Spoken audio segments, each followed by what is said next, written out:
कही के बोलई तू एक बेर अपना करेजा से लगई तू, हे माई अपना करेजा से लगई तू।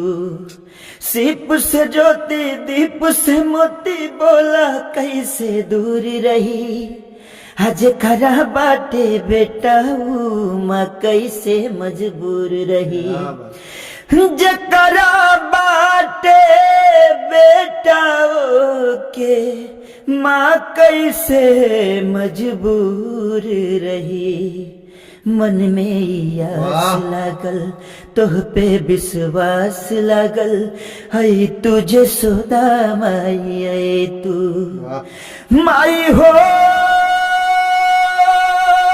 हमके बेटा कही कही के बोलई तू एक बेर